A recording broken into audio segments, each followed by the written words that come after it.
Genèse chapitre 3, à partir du verset 1er.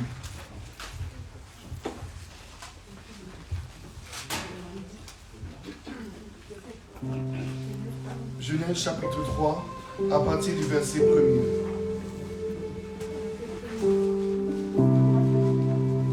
Tout le monde a trouvé? Que Dieu vous bénisse. Père, nous te rendons grâce. Nous te donnons toute la gloire parce que tu es l'Éternel, notre Dieu. Et nous te bénissons de ce que, en ce jour glorieux, tu viens nous parler. Amen. Pour la seule et grande gloire de ton nom. Et c'est au nom de Jésus que j'ai ainsi prié. Nous disons Amen. Amen. Genèse chapitre 3, à partir du verset 1er. Le serpent était le plus rusé de tous les animaux des champs que l'Éternel Dieu avait fait. Il dit à la femme, Dieu a-t-il réellement dit, vous ne mangerez pas de tous les arbres du jardin? La femme répondit au serpent, nous mangeons du fruit des arbres du jardin. Mais quant au fruit de l'arbre qui est au milieu du jardin, Dieu a dit, vous n'en mangerez point, et vous n'y toucherez point, de peur que vous ne mouriez. Alors le serpent dit à la femme, vous ne mourrez point. Mais Dieu sait que le jour où vous en mangerez, vos yeux s'ouvriront, et vous serez comme des dieux, connaissant le bien et le mal. La femme vit que l'arbre était bon à manger et agréable à la vue, et qu'il était précieux pour ouvrir l'intelligence. Elle prit de son fruit et en mangea, et elle en donna aussi à son mari qui était auprès d'elle, et il en mangea. Les yeux de l'un et de l'autre s'ouvrirent, ils connurent qu'ils étaient nus, et ayant cousu des feuilles de figuier, ils s'en firent des ceintures. Alors ils entendirent la voix de Dieu, l'Éternel Dieu qui parcourait le jardin vers le soir. Et l'homme et sa femme se cachèrent loin de la face de l'Éternel Dieu, au milieu des arbres du jardin. Mais l'Éternel Dieu appela l'homme et lui dit, où es-tu?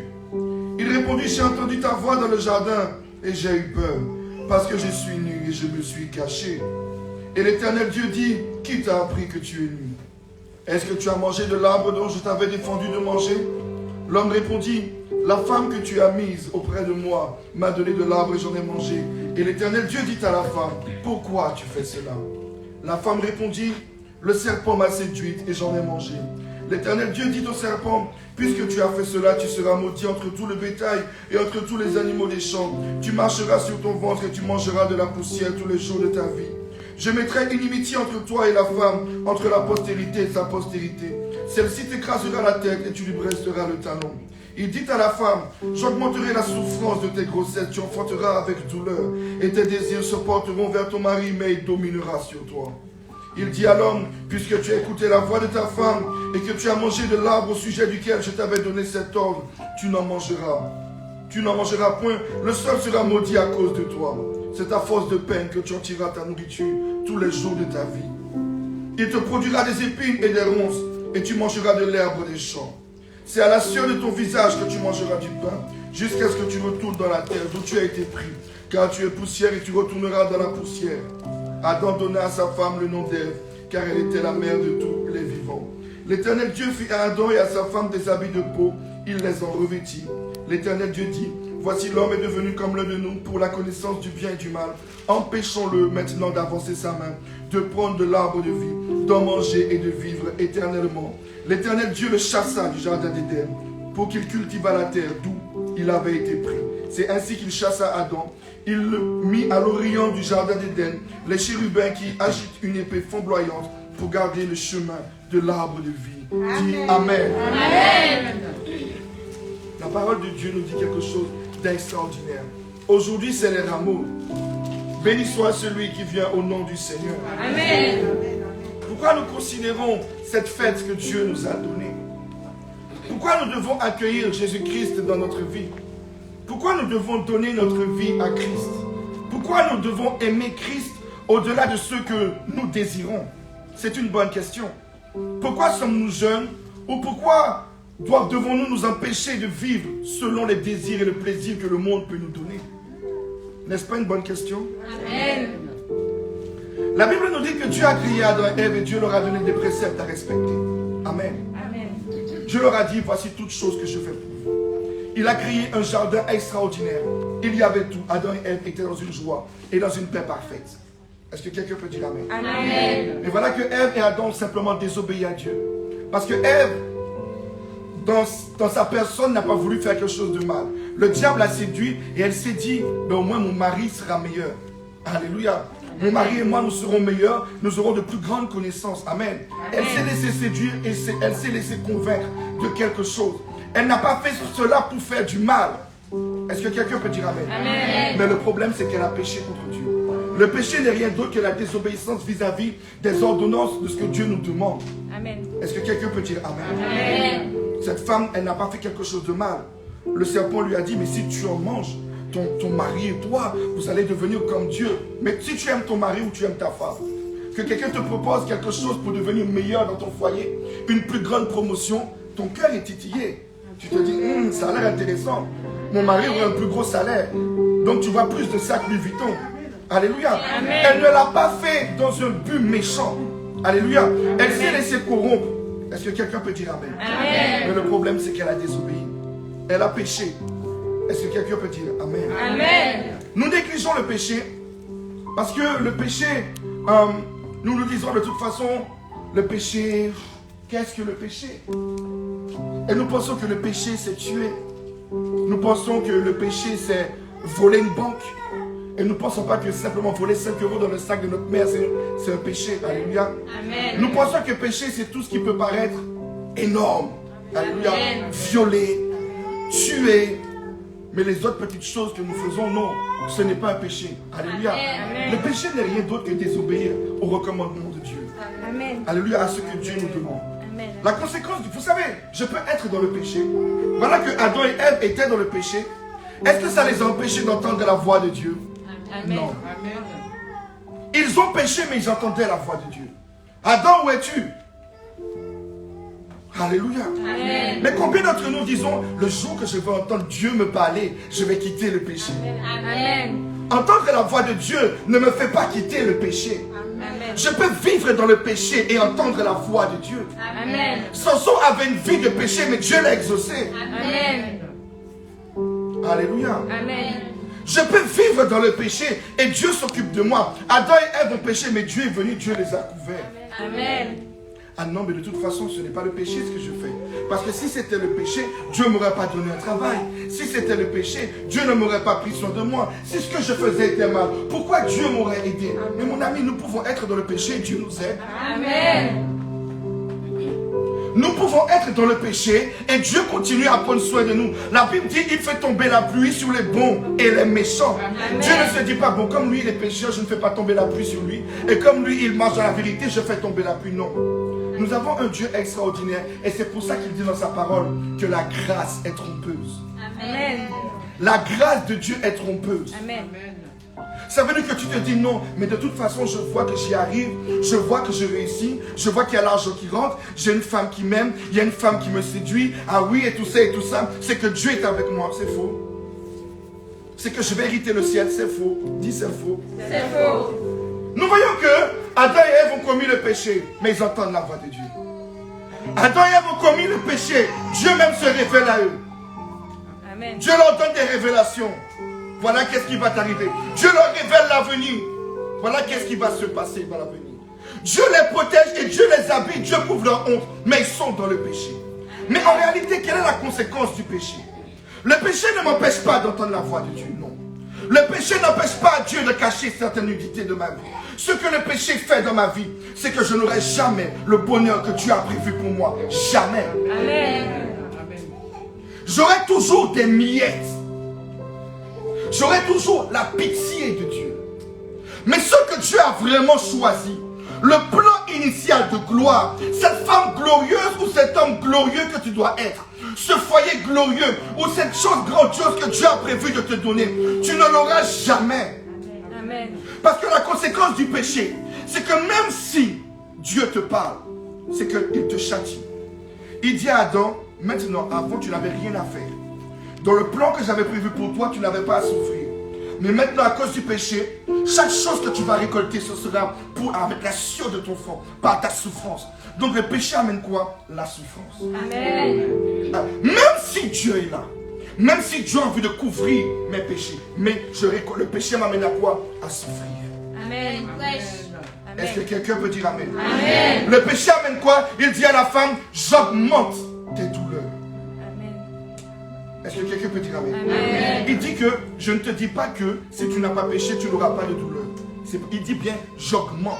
Ça veut dire que quand tu es dans le péché, la douleur peut-être qui devait être de 1%, le péché amène pas le diable, mais Dieu. Amen. Est-ce que quelqu'un peut dire Amen? Amen. Le péché amène Dieu à augmenter la douleur et la souffrance que je peux avoir. Amen. Alléluia. Amen. Qu'est-ce qui se passe encore? Là où Dieu m'avait placé, dans la gloire que Dieu m'a placé, dans le foyer que Dieu m'a placé, qu'est-ce que Dieu fait? Dieu dit, bon, ils ont fait le choix de prendre le péché. Je ne peux plus tolérer qu'ils restent dans le lieu de la bénédiction. Dieu fait quoi? Dieu les chasse. Amen. Est-ce que quelqu'un peut dire Amen? Amen. Maintenant que vous avez fait le choix de me désobéir, vous allez maintenant lutter avec vous-même pour réussir. Amen. Et quel a été le résultat? Ils ont mis un enfant au monde et qui a commis le meurtre, qui ont souffert, il y a eu le meurtre, la douleur, etc. etc. Est-ce que quelqu'un peut dire Amen? Amen. C'est bien beau de dire que la grâce est là. Oui, la grâce est là. Dieu nous pardonne comme il a pardonné Adam et Ève. Mais il y a quelque chose que nous devons comprendre. Tant que nous vivrons dans le péché, nous n'aurons jamais l'accomplissement de nos plus grands rêves. Amen. De te réveiller le matin et d'avoir ta femme à tes côtés ou ton mari à tes côtés et sans se soucier si même tu as une facture à payer parce que tu sais que tout est déjà réglé et que tes enfants, tu ne connaîtras jamais ces choses. Amen. Tu te réveilleras toujours avec la peur et la crainte pour te demander mais cette journée sera comment? Et même si que tu es parti aux Seychelles pour essayer d'oublier, non, comme j'ai un burn-out, je vais partir aux Seychelles pour essayer de tout oublier. Alléluia, cet instant ne va durer que 3 secondes, 10 minutes, peut-être 3 jours. Mais après le problème sera toujours là, la difficulté sera toujours là parce que tu as fait le choix de chercher un bonheur, mais dans le péché. Amen. Est-ce que quelqu'un peut dire Amen? Combien d'entre nous on l'a fait? Alléluia. Amen. Ah ouais, comme ça, j'en ai marre, je suis fatigué, je vais essayer de tout oublier. Mais le problème, c'est que ça dure 3 secondes. Je vais prendre un bon joint là, comme ça, je vais planer. Amen. Mais le problème, quand tu as fini de planer, c'est fini, la chose est encore là. Amen. Quand tu as fini d'être sous, la chose est encore là. Amen. Quand tu as fini de baiser dans tous les sens de la terre, la chose est encore là. Et tu es toujours malheureux, tu es toujours malheureuse. Et c'est ça le véritable problème. Alors tu te dis, quand tu vas changer de copine, ben ce sera mieux. Tu as changé, mais c'est encore pire. Alors quand tu vas prendre un nouveau âme, ce sera mieux. Mais c'est encore pire. Et la chose ne change jamais. Parce que le péché ne nous donne pas la vie, le péché ne nous donne pas le bonheur, le péché ne nous donne rien. Et ça, nous l'avons vu plusieurs fois dans notre vie. Amen. Mais le problème avec nous les humains, c'est que nous sommes idiots. Amen. Et ça, c'est la vérité. Amen. Tu as vu que le péché t'a rien donné. Mais le problème, c'est que le 2 minutes de plaisir là, tu te dis, mais pour 2 minutes au moins, au moins je vais tout oublier pour 2 minutes. Et puis tu vois que les 2 minutes même sont bien ridicules. Amen. Et puis quand tu as bien fini de manger les 2 minutes, tu te sens sale et tu n'es pas bien. Et tu es malheureux, tu es malheureux. Tu sais pourquoi? Parce qu'au fond de toi, tu sais que tu appartiens à Dieu. Alors exactement comme Adam et Ève, même si tu as des choses, même si tu entends la voix de Dieu, tu le fuis. Amen. Parce que la conséquence du péché, c'est que je fuis Dieu. C'est pas que Dieu me fuit, c'est que je fuis Dieu. Amen. Dieu est venu, Dieu a dit, Adam, où es-tu? Non Seigneur, même si qu'il entendait la voix de Dieu, il le fuyait. Entendre la voix de Dieu ne va pas te donner la vie. Amen. Mais c'est le fait que tu vas prendre la décision de te dire, j'ai besoin de Jésus pour quitter le péché. Ça Amen. donne la vie. Amen. Tu entendras la voix de Dieu et tu ne vas plus la fuir. Combien de personnes viennent à l'église et ils entendent la parole de Dieu être prêchée, mais ça les dérange. Ça dérange ce que le pasteur prêche.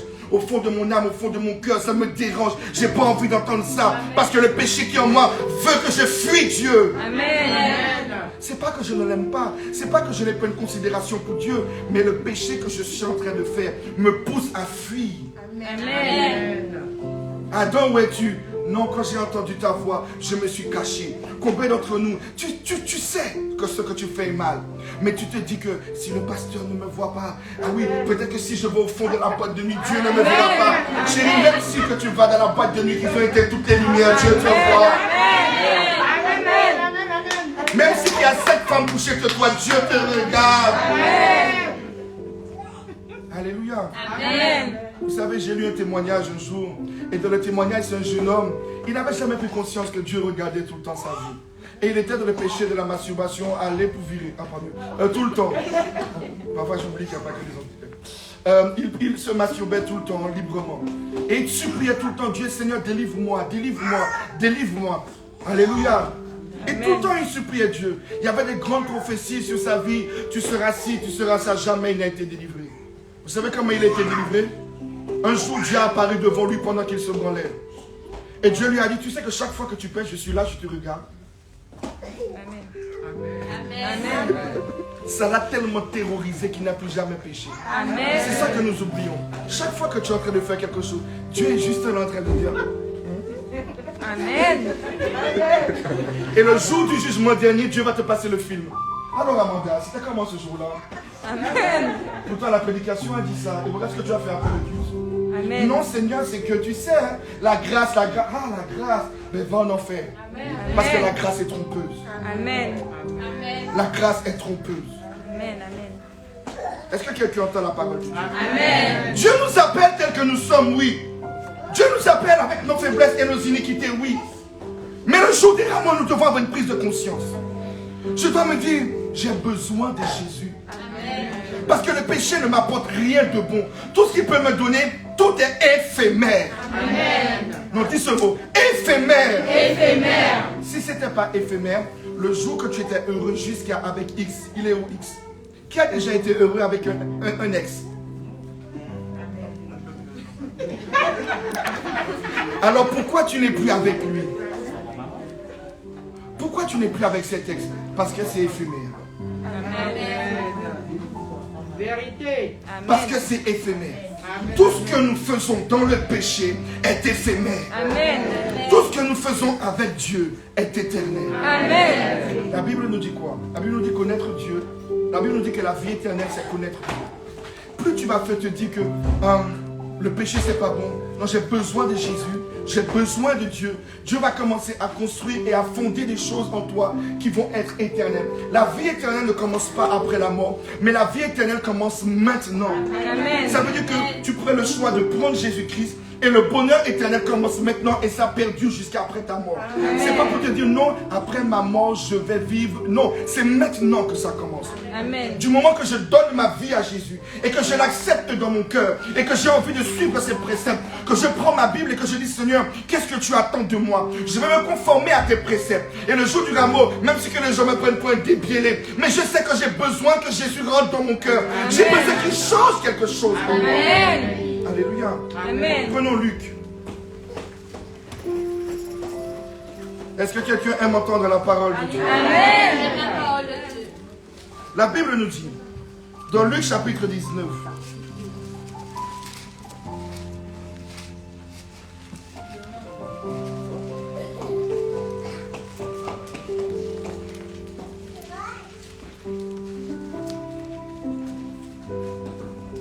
à partir du verset 35.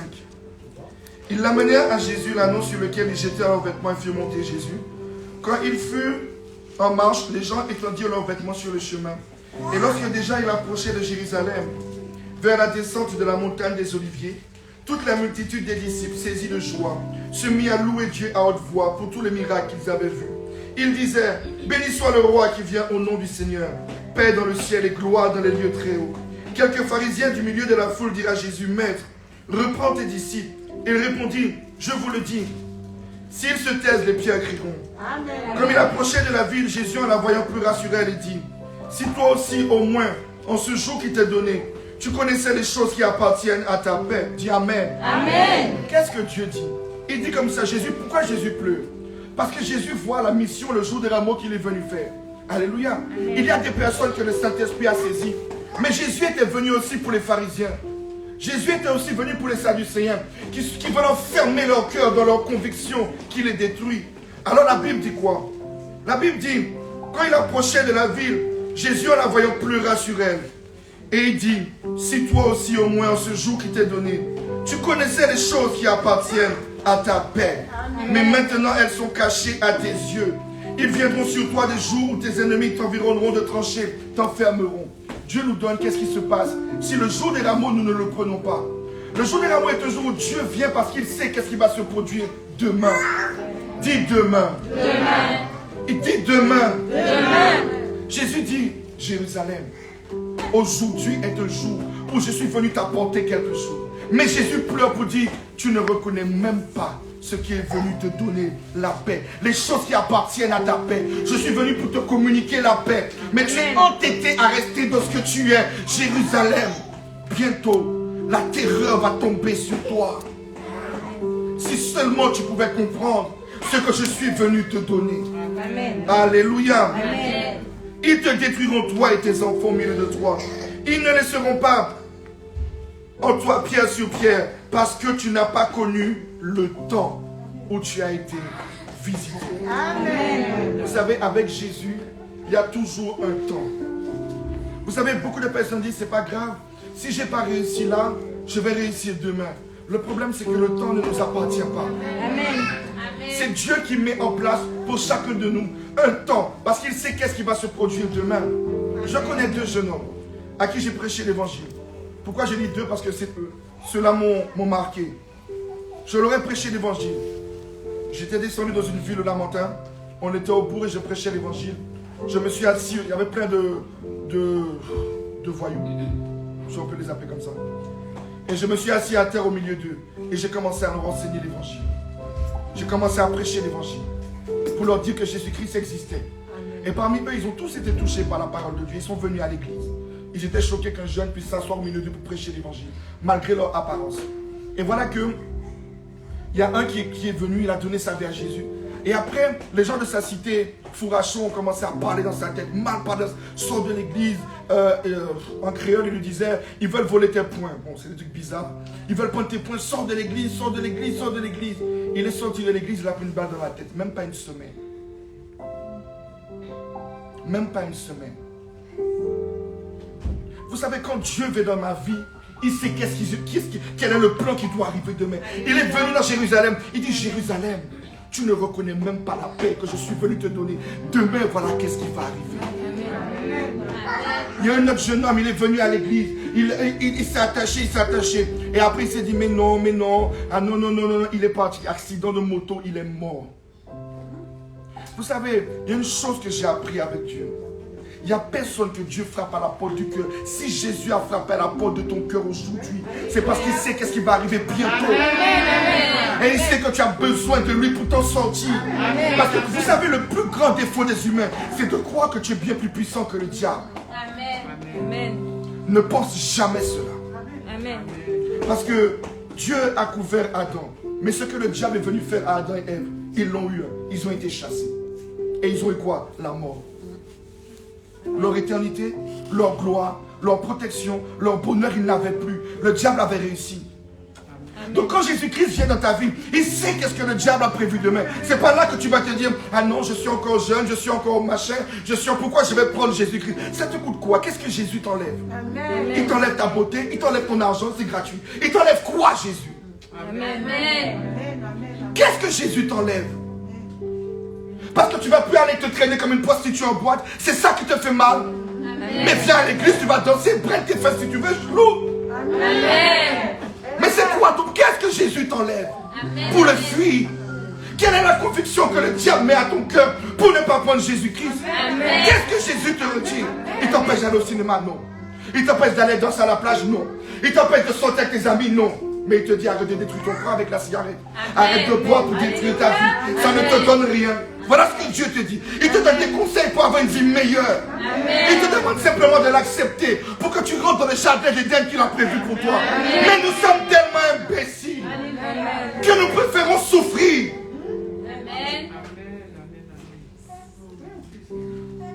Nous préférons souffrir. Qu'est-ce que Jésus nous enlève? Quelqu'un peut me dire, qu'est-ce que Jésus nous enlève? Je n'avais rien. J'ai été rejeté toute ma vie. Le jour que j'ai pris Jésus-Christ, j'ai eu ma femme, j'ai eu des sociétés, j'ai construit des églises pour Dieu. Je ne manque de rien. Amen. Amen. Qu'est-ce que Jésus m'a enlevé? Il m'a tout donné. Amen. Il m'a tout donné. Alléluia. Combien de fois on va vous répéter la même chose? Non, c'est parce que toi tu es pasteur. Frère, je n'étais pas pasteur. J'étais certainement une plus grosse prostituée que toi-même. Amen. Mais j'ai pris Jésus parce que je me suis dit, ça ne me coûte rien, c'est gratuit. Amen. À quoi ça me coûte de prendre Jésus?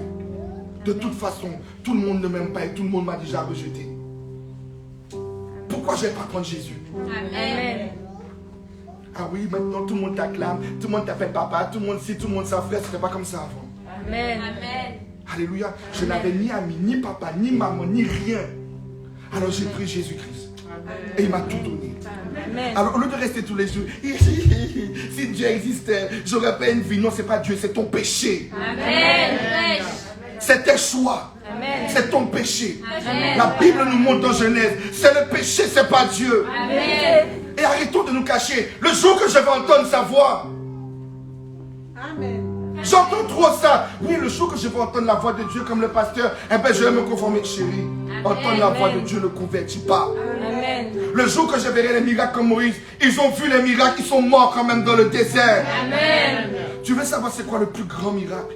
Le plus grand miracle, c'est de prendre Jésus dans ton cœur. Amen. Le plus grand miracle, c'est de te dire, je suis tellement pas bien, mais je vais laisser Jésus changer ma destinée. Amen. Que je sois jeune, que je sois vieux, il n'est jamais trop tard. Nous devons prendre Jésus-Christ. Amen. Alors le jour des rameaux, ou un jour comme celui-ci, vous savez les rameaux, ça veut dire que certainement Dieu a envie d'entrer dans ton cœur. La Bible dit, il est rentré dans le temple. Il a commencé à chasser, à renverser tout ce qui ne lui plaisait pas. Amen. Prendre Jésus ne veut pas dire que tu vas te réveiller et il y aura 1 million sur ton compte. Amen. Prendre Jésus ne veut pas dire que tu vas te réveiller et ta nouvelle femme sera à côté de toi, elle te fera 2 jumeaux et puis tu verras ton petit déjeuner avec une rose au lit. Non. Quand il va commencer à rentrer, il va d'abord chasser ce qui n'est pas de lui. Amen. Ah oui, mais le pasteur m'a dit de donner ma vie à Jésus et ma copine m'a quitté. Mais c'était pas la bonne. Amen. Alléluia. C'est que la gloire, la bonne, la reine, elle arrive. Amen. C'est ça que nous devons. Mais le problème, c'est ce petit moment-là que nous n'aimons pas. Nous voulons un enfant, mais nous ne voulons pas la douleur de la grossesse. Amen. Mais Jésus a dit que nous devons souffrir pour un temps, mais qu'après, quand la chose sera mise au monde, nous n'allons même pas nous souvenir de la douleur que nous avons traversée. Amen. Amen. Dis à celui qui est à côté de toi, prends Jésus. Amen. Toi-même, dis-lui ça avec plus de force. Dis, prends Jésus.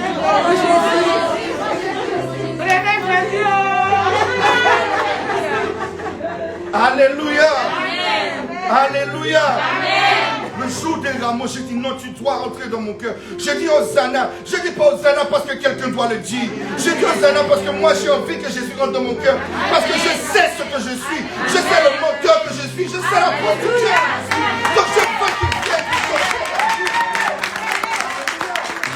Alléluia. N'as-tu pas envie un jour de te réveiller et de te dire que tu n'as rien à cacher? Amen.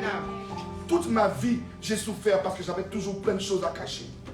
Depuis que j'étais chez mes parents. Ah oui, s'ils découvrent que c'est moi qui ai cassé. Ah oui, s'ils découvrent que c'est moi qui ai volé. Mais toute ma vie, c'était ça. Tu as peur de ce que les gens savent, ce que tu es, ce que tu fais. Et tu vis dans la peur. Mais c'est seulement ton maquillage et tes habits qui te font ressembler à quelqu'un. Mais toute ta vie, tu as peur. Tu t'es marié, tu as peur. Tes enfants, tu as peur. Tu as peur de tout parce que tu ne veux pas que les gens sachent ce que tu es, ce que tu as fait. Alléluia. Ah oui, si ça, ils vont me quitter. Si ça, il y a quelqu'un qui ne te quittera jamais. Il va te prendre comme ça, il va te laver, il va te nettoyer, il va te purifier, il va faire quelqu'un de toi de noble. Après, tu n'auras pas peur de dire aux gens, vous savez, voilà ce que j'étais. Voilà ce que j'étais, mais Jésus m'a changé. Jésus est venu dans ma vie. Alléluia. Alléluia. Alléluia. Prends Jésus. Prends Jésus. Alléluia. Prends Jésus. Alléluia. Si vraiment tu aimes ton père, si vraiment tu aimes ta mère, si vraiment tu aimes ta famille, tes enfants, donne-leur Jésus. Ne laisse pas quelqu'un mourir sans Jésus. Ne laisse personne, même si c'est ton ex, il est fâché, tu lui envoies un petit message. Prends Jésus. Même ton ex-mari, chérie, prends Jésus. Ah oui, mais tu m'as insulté, c'est pas grave. L'insulte c'est fini aujourd'hui, prends Jésus. Alléluia, prends Jésus et donne Jésus à quelqu'un. Alléluia, que Dieu vous bénisse.